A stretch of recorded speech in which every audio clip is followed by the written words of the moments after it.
So Colorado is in the news, and they're in the news constantly right now.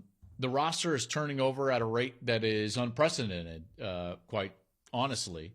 And what that has done is it has caused the news around Colorado and the coverage of Colorado to be a 10 always.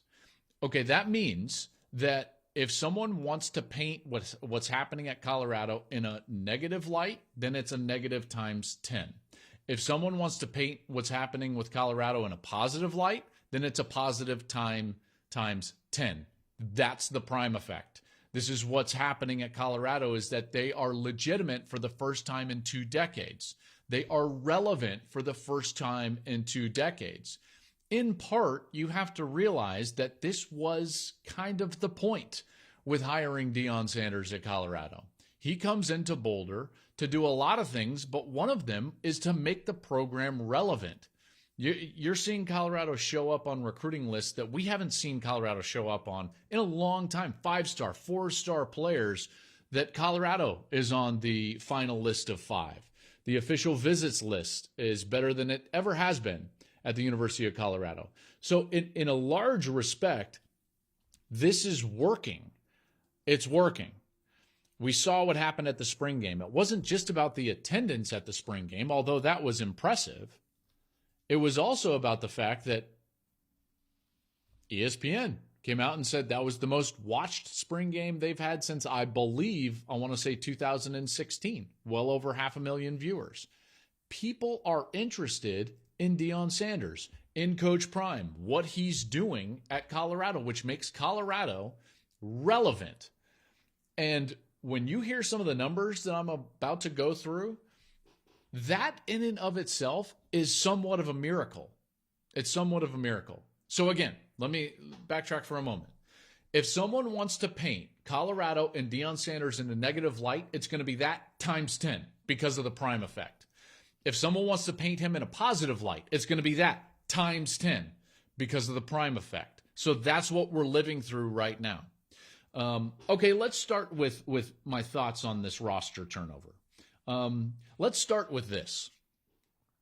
And listen, you all weren't born under a rock. You know that as an alum that I have some information that you all probably don't, and that a lot of the writers don't.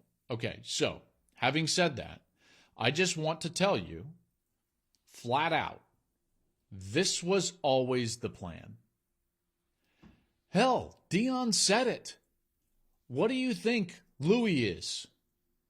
In the first meeting he had with these players, he laid out exactly what was going to happen over the next few months. Now, if you want to say that that's not right and that you don't like it, that is your prerogative. And I'm not going to tell you that you're wrong, because that's your opinion. It's your prerogative. You can say it's not good for the sport, it's bad for those kids.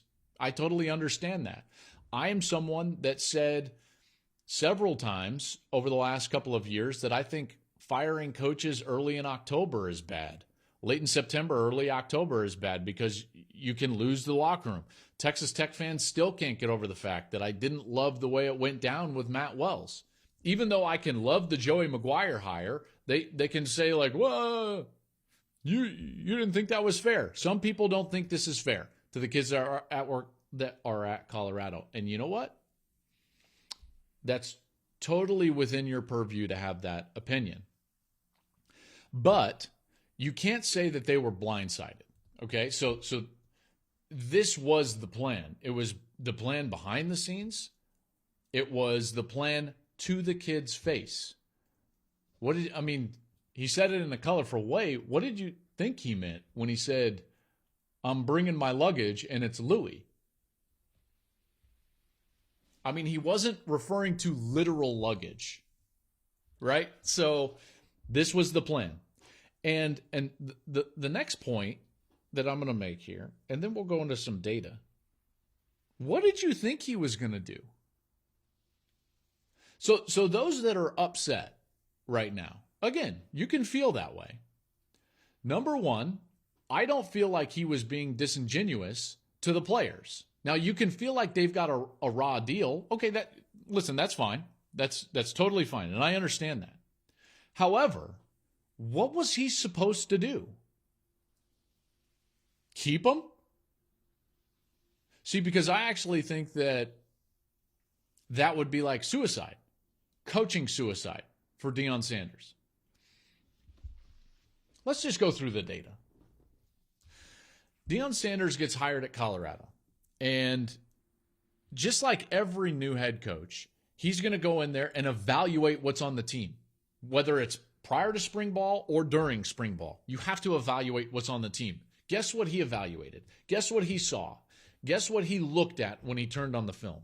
He saw a 1-11 team, but it wasn't just a 1-11 team, because we've seen teams go winless and be a one-win team before. He saw a team that lost 10 games by at least 23 points. 23. 10 games. Not 5, not 4, 10. 10 of the 11 losses by 23. They had one of their losses, that was a single-digit margin. One of the 11 was a single-digit margin. Arizona, they lost by 8. Did you know that in the Arizona game, Colorado trailed by 22 going into the fourth quarter? That means that their point differential was the worst in the FBS and certainly in the Power 5. Worst in the FBS, but just in the Power 5 by double the next closest team. Their point differential was 29. They lost by an average of 29 points. The next closest team was Northwestern. They lost by an average of 14.6. That's basically double. That's crazy. Basically double. So, again, I'll just go back to this. What was he supposed to do? You see, he's got one of two paths. Go in there and say, I'm just going to coach those players better? Impossible. I'm just telling you, impossible. Look at that. 29, an average of 29-point differential. Or you can turn over the roster, which is totally within his purview and within the rules. Just like a lot of other coaches have gone in and turned over rosters. Guess what? They haven't had to turn over a roster that was 1-11, that lost 10 games by 23 points or more, and lost all their 11 games by an average of 29 points. We've never seen anything like that. In fact, by the way, that 29, that's the fourth worst point differential for any Power 5 school this century. This century. So what was he supposed to do? You see, because if you're going to go the one road and turn over the roster, you got to turn over the whole roster, because there was nothing left. There was nothing left. And people could say that that's rude to say about those players, but it's accurate. You look at where they're transferring, and it's accurate. Okay, so let's just go back and revisit. This was always the plan. He was totally upfront, and there's been a lot of transparency. And if players feel like they've been blindsided, come on. You can't be that naive. You can't be on a team that loses 11 games by an average of 29 points and then feel blindsided when the coach wants to go in a different direction. You can't feel that way. And then he's got two roads. He's got two paths to pick once he's the head coach. You can coach up the players that are there, can't do it. Or you can turn over the roster, which is totally within the rules for a first-year coach. He's choosing to turn over the roster. Now, whether they're going to have 85 scholarship players or not, you know what? I highly doubt it.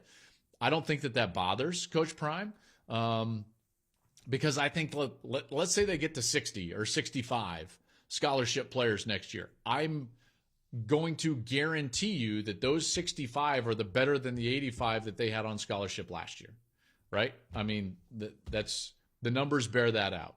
The numbers bear that out. So, am I concerned about what's going on at Colorado? No. This was always the plan. What was he supposed to do? Can't coach up a roster that lost by an average of 29, which is over double the next closest on the point differential, which is Northwestern, who lost by an average of 14. You can't do that. He had to turn over the roster. He had to do it in a drastic way, and that's exactly what's happening. Hey, thanks for watching. If you enjoy that clip, make sure you click subscribe somewhere down here. From game highlights to exclusive interviews and rankings, we've got everything you need as a college football fan right here, College Football on Fox.